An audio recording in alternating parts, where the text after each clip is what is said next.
Yeah, I know right now you're probably confused, or you're tired, or you're under pressure. You are wondering if you are going to pass this exam or you are going to fail because you have not started reading. It's because you have not read enough. You don't believe you have read so much that you can pass that exam.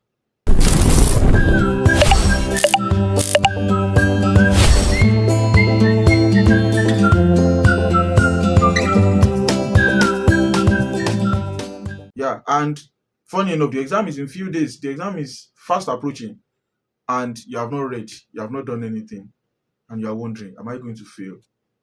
No, you are not going to fail. You are not going to fail by God's grace. So, and that's why I am here to give you important tips that will help you in your forthcoming exam. So, I will encourage you to stick around and watch this video till the end. You're going to get a lot of values, you are going to get a lot of insights, you are going to get a lot of tips that will help you to read and assimilate faster, right? To read and assimilate at a very faster rate, to read with limited time and have tangible results. And once again, my name is Adeshola Adeniyi. You can also call me Scholar Shola. And please, if you have not subscribed to this channel, right, please do so as I'm talking now. Please do so right now. And please like this video, share, and also comment. Give your comments. I want to know what you feel about this video, right? So, yes, let's get right into the video. Thank you.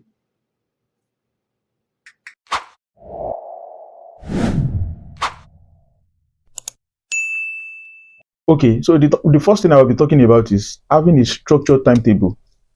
I know your schools must have given you like the general timetable for exams and all of that. So what I would need you to do is critically examine the timetable, analyze the timetable, so jot down your own exam periods. Like for example, you're having 2 weeks for your exam for the whole of your exams, and probably you are taking 7 courses or 8 courses or something. So just jot down the days you're having your exams and all of that, right? So after doing that, from there you formulate your own personal timetable. Formulate your own timetable from there, starting from the first subject to the last subject. So that's number one. Have your own personal timetable.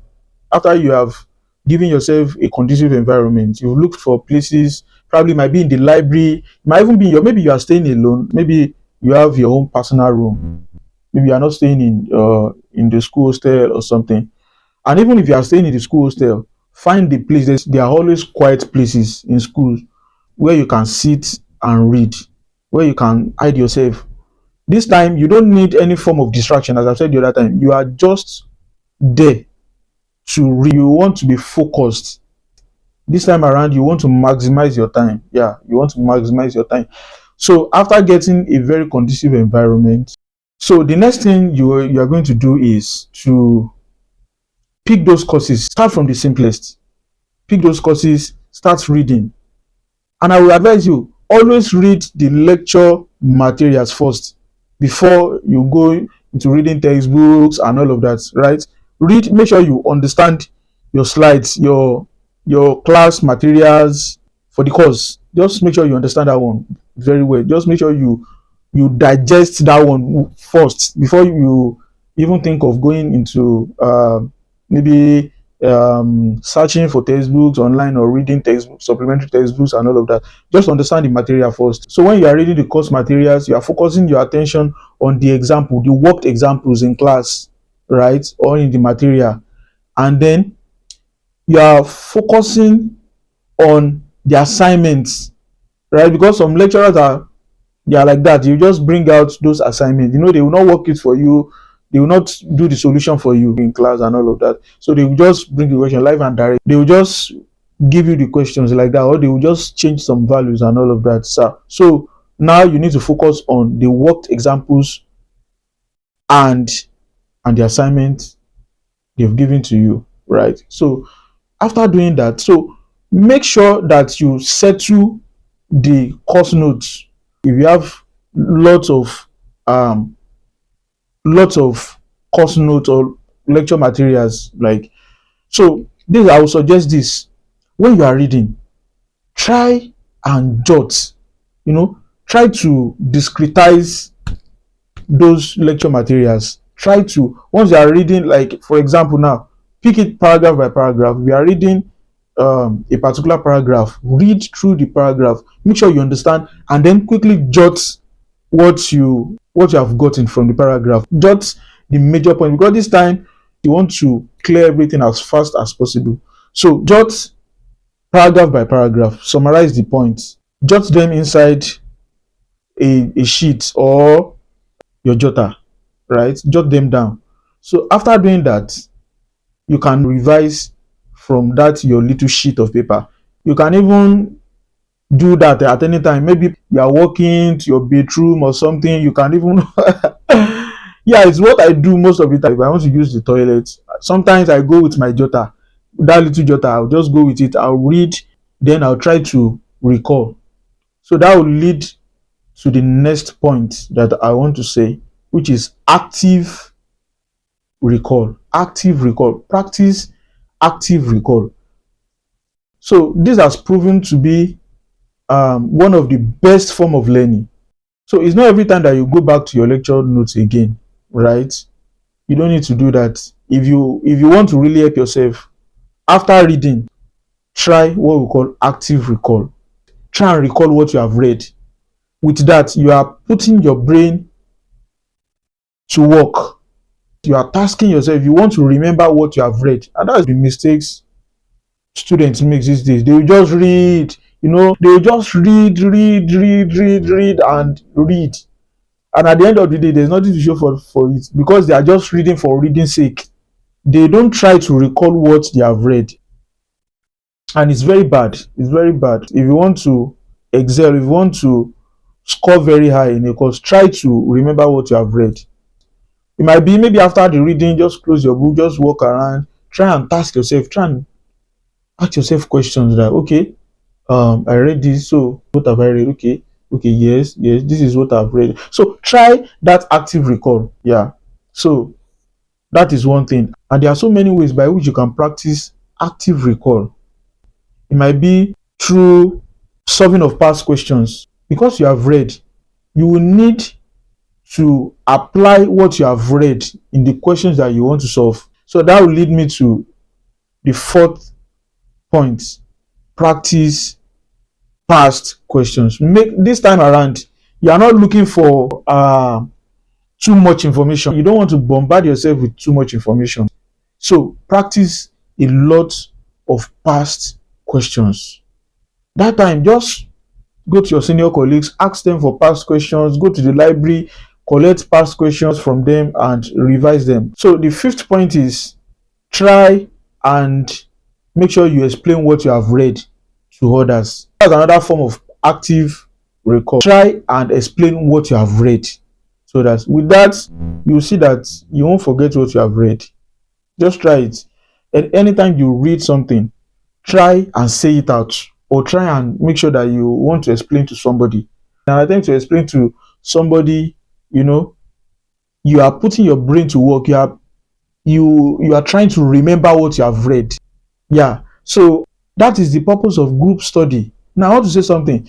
This time around, I will encourage you to focus more on yourself before you start attending group studies, group tutorial and the likes. The purpose of group work is to strengthen what you have read, right? Is to make sure that you can still recall what you have read, and to also gather information from other colleagues, to also learn from their perspective. That's the essence of group study. You are not just going there blank. You are going there to also contribute to what you have read, and to also learn from them, from what they have also read. Then another thing that I would like to tell you is also engage yourself in what we call mind mapping. Mind mapping. Mind mapping is like trying to picture, have a mental picture of what you have read.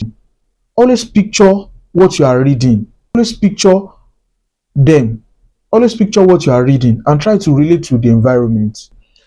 Try to look for the area of applications. It is very difficult to forget what you can apply, right?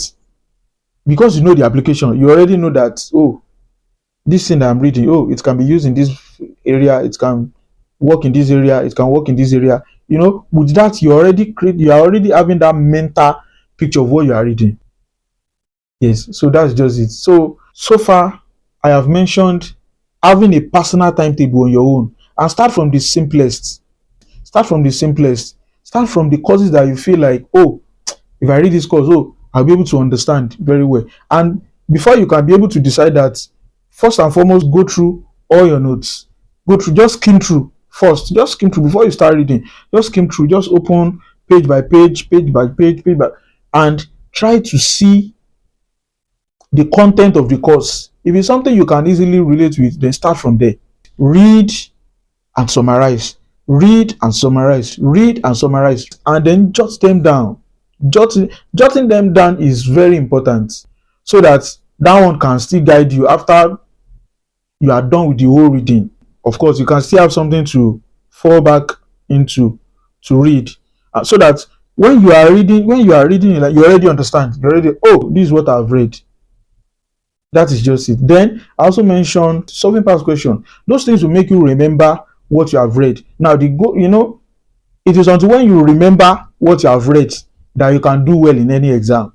That is just the tactics. If you can try this, I bet it with you, you will ace that exam. If you can just do what I've just told you now, it has been proven by many scholars, and it is what I have done personally, and it has yielded so much results. Because sometimes I might be busy with, with activities. I can remember very well while in school, I most of the time I go to church, I have a lot of activities, a lot of tutorials, a lot of activities that sometimes I barely have time for myself. But because I understand myself, I don't copy people. So another thing I would like to say is give yourself rest, right? You need it so much. You need it so much because this time around your brain is actively working, right?